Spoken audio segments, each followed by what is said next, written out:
A very good morning, dears, and welcome to today's session.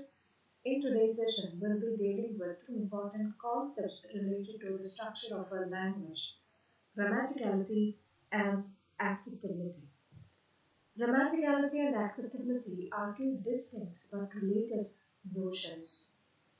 Traditionally, a sentence was held to be grammatical if it conformed to the rules laid down by grammarians. With developments in the field of linguistics and the recognition of descriptive grammar, the attitude to grammar has undergone a radical change. Research work in historical linguistics and comparative studies has established that changes constantly take place in language. We know that language is always in a state of flux. The word frond meant foolish during Shakespeare's time, and it no longer means the same. The split infinitive, to kindly consider, was considered incorrect, but is now often used by the native speakers. Likewise, the construction "it is I" was demanded by the traditional English grammarians, but "it is me" which is frequently heard in the native speech. In view of the changes that are taking place in language, one cannot decide whether a sentence is grammatical or ungrammatical based on its past usage or based on these conventions or rules. A logical approach to grammaticality is to consider a sentence grammatical if it is used by majority of native speakers. The notion of grammaticality should therefore adhere to the generally followed conventions of the speech community, and it would reject sentences like "he see not did me" or a sentence like "I see to warn her."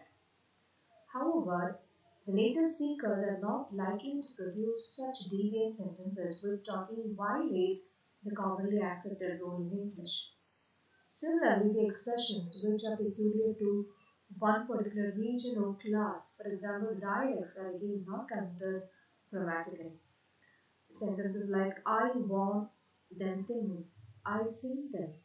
These expressions are used by a few native speakers belonging to certain regions, but they are not representative of the general speech patterns or the habits of the community, nor do they have the prestige of social acceptance. So, such constructions which are used by people belonging to a particular region are again not considered as uh, socially accepted form of a language.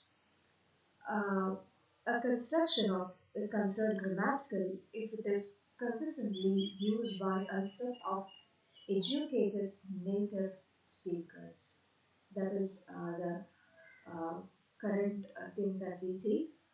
A sentence, a construction is grammatical if it is constantly used by a set of educated native speakers. Now, along with this come the concept of acceptability.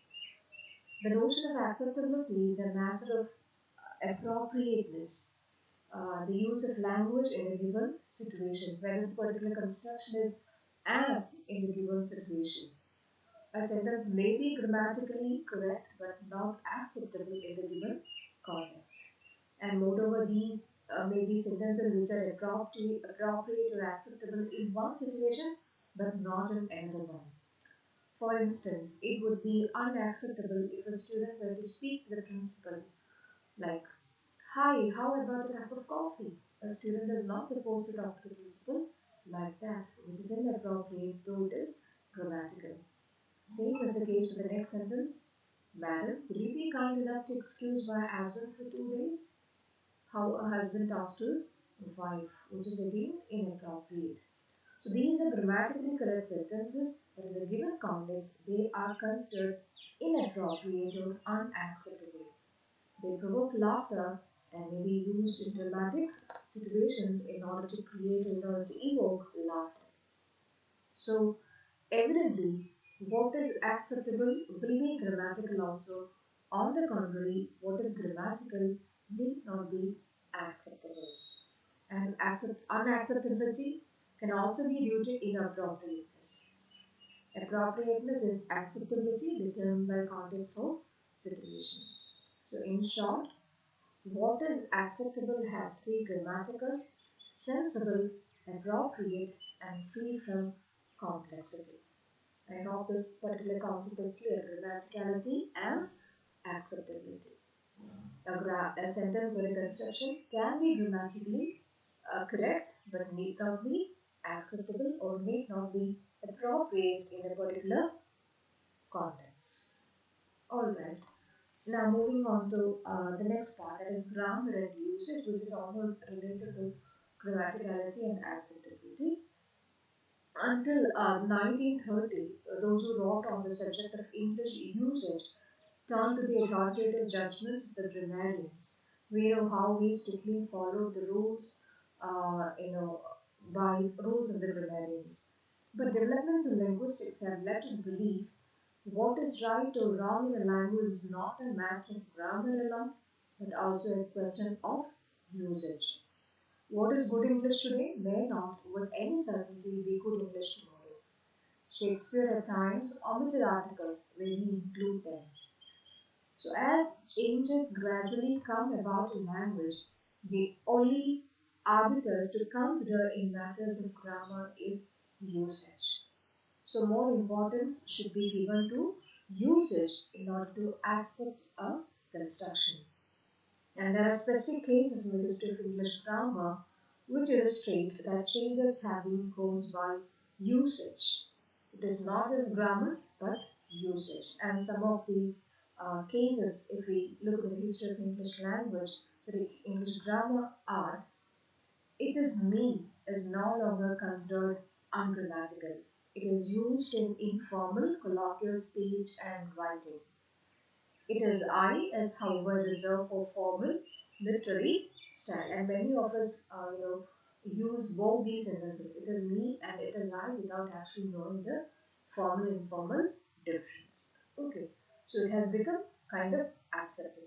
It is me as acceptable, usually used in informal speech, whereas it is I in formal literary style. Second is that of the word who is often used instead of whom in sentences like who did you call or who is the letter from. Earlier, there was a strict rule that such sentences should use whom, but now we use who. Then again, regarding the use of split infinitive, I already discussed that. This split infinitive is increasingly used by good writers and speakers, and the authoritative grammarians of the 18th and the 19th centuries, they avoided split infinitives under all circumstances. But English usage has established the grammaticality of the split infinitive. It is very common, it is considered grammatically acceptable. Then again, the distinctions which are marked in the case of between and among, each other and one another, due to and owing to, are also becoming quite obscure. Those strict divisions regarding the usage of these construction or these uh, words are not there anymore. Language has become more flexible. So that's about grammar and usage. It's quite a very simple um, concept, or I think that is clear to you. So that's all about today. Thank you.